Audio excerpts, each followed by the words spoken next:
This time around, I'm going to look at statistics, and the statistics is too wide, but divided into subtopics. So the subtopic which I want to discuss is the standard deviation examined under ungrouped data. Ungrouped data in the sense that the information is going to be given in form of numbers that are going to be scattered or not tabulated, or not classified or not put in classes.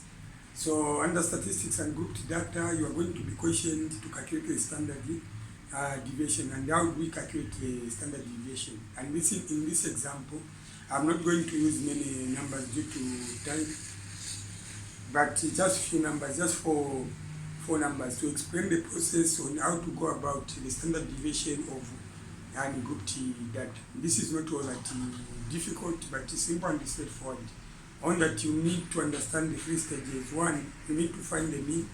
Then two, you need to arrive at the variance, and finally, you calculate the standard deviation. And actually, the standard deviation is the square root of the variance.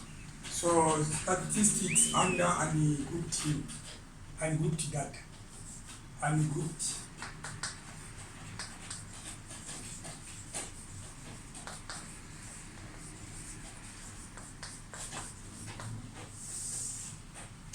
Under ungrouped data, then I'm going to say the max, or for the max.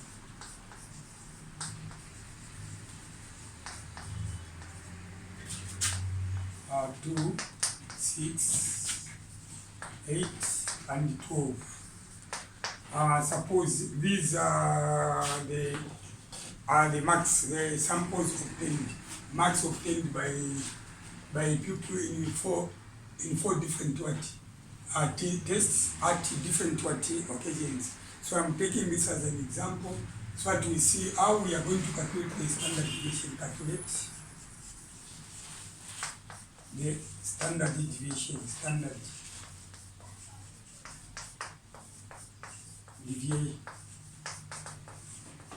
deviation. So how do we calculate the standard deviation? As said in step 1, you need to first of all arrive at the mean. And how do we find the mean? Mean simply mean the total number of the scores, then divided by the number of scores. Already in my example, as you can see, there are 4 scores, 1, 2, 3, 4. And this mean is calculated by this formula. Solution. To find the mean, it should be x with a bar, sometimes in brackets like that. This is sigma x over n. That is for ungrouped data. So now, this which looks like this is called what? Sigma. Sigma is a Greek word. But in English, when we translate this to English, this is going to be summation of, or sum total, or in short, I can say totaling. Totaling, putting something together, or in short, I'm saying adding. Sigma represents adding together or summation of. So now let's see sigma. What are we going to add? There we've seen x.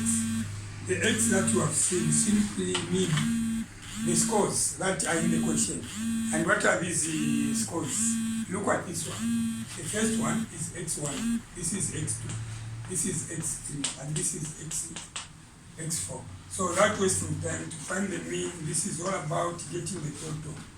Mean x with a bar, that is the notation, equals 2 plus 6 plus 8 plus 12. Divided by how many are they? 1, 2, 3, 4. Divided by 4. N stands for the number of scores. Then you proceed. Mean equals 12 plus 8, 20, plus 6, 26, plus 2, 28. So the sum is 28 divided by 4. And that way the mean is equal to 28 divided by 4, you get is a 7. So the mean, or rather the average, is the average for that is The average is a 7. So now, without wasting time, to find the standard deviation, there are two methods that can be used, of which method one, let me say method one, standard deviation.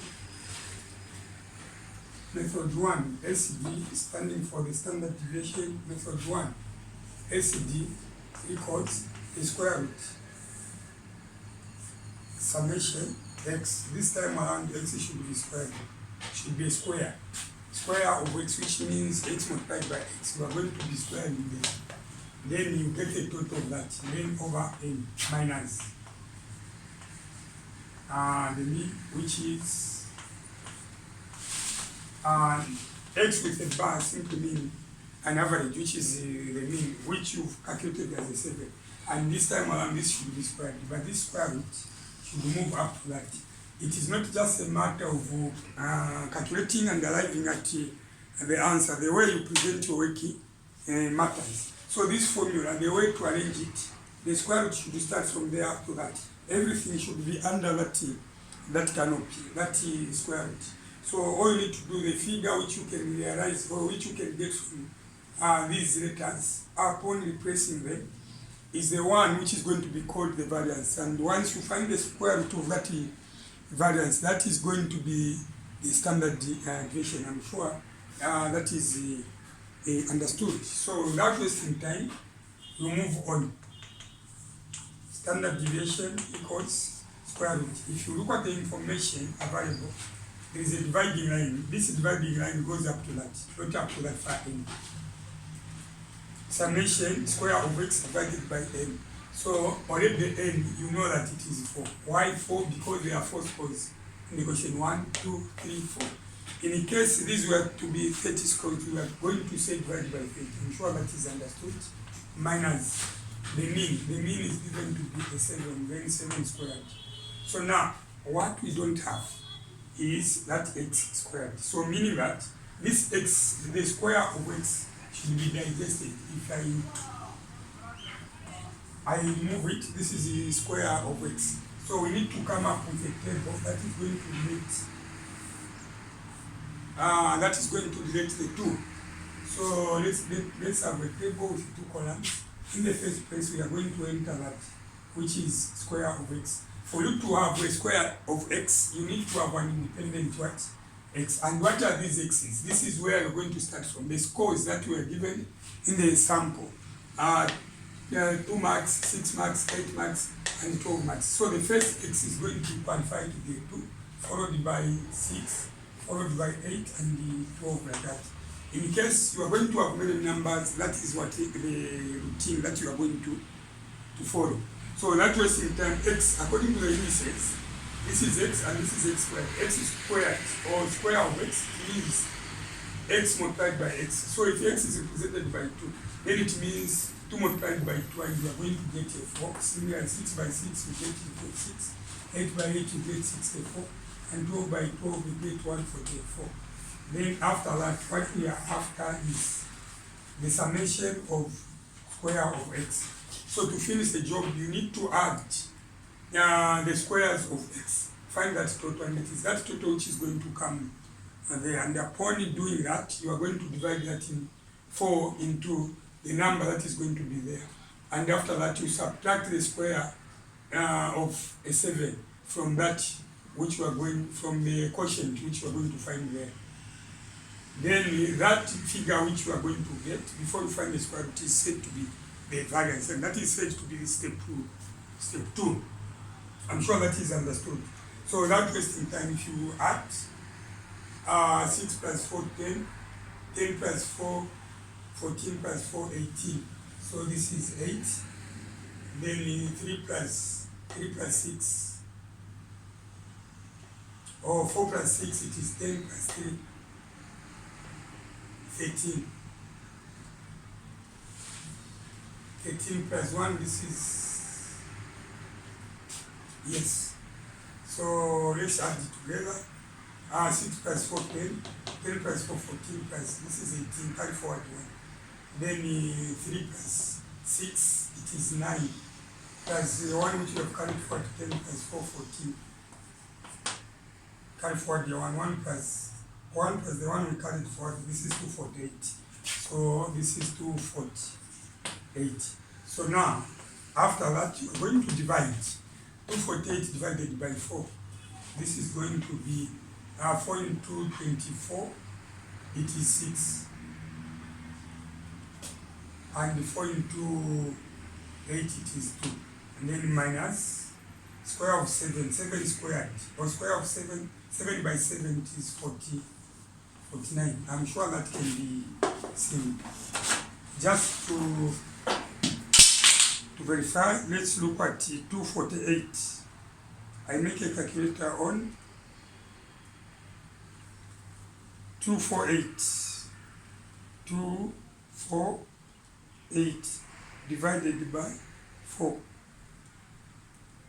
equals, as you can see, this is 62. So it is 62. Take away 49.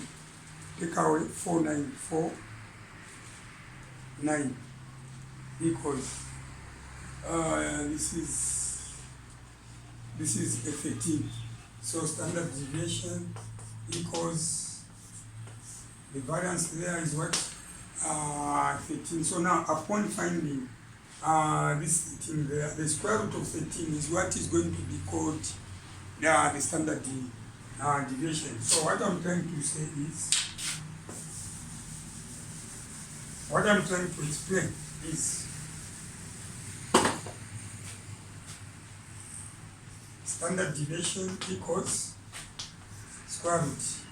Now square root, so 248 is 248 divided by 4. This is 62 minus 7 by 7, 49 there.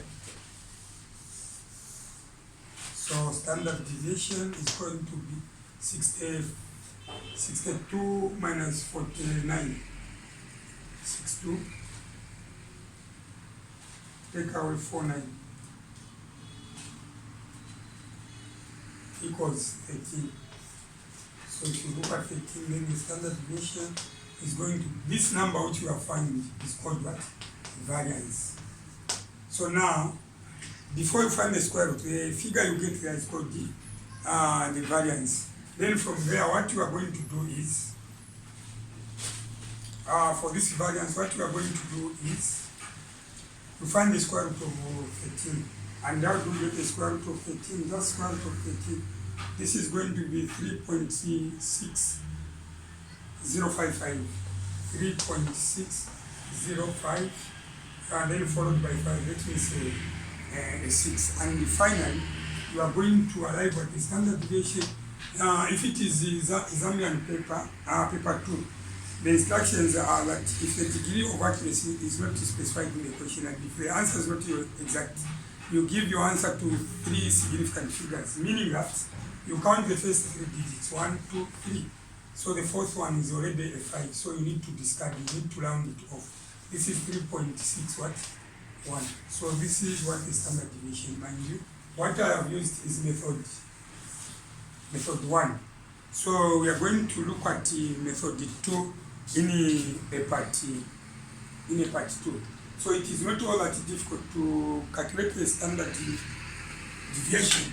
So all you need to do is to know the formula that you can use to find the mean. And this formula that we use to calculate the mean is x with a bar equals summation x over number of scores. And again, the formula that you can use to find the standard deviation, square root summation x square of x over n, then minus mean squared, like that. So these are the two formulae that you can use to compute the standard deviation. And what I have used, this is under method 1. With method 2, you are going to watch method 2 in part 2. So far so good. Calculating standard deviation is not only meant to the pupils who are in grade 11 and grade 12. Even those who are going to do business mathematics in their courses, when doing tertiary, will be required to do the standard deviation. So this is all I prepared for you in 15 minutes and 14 seconds.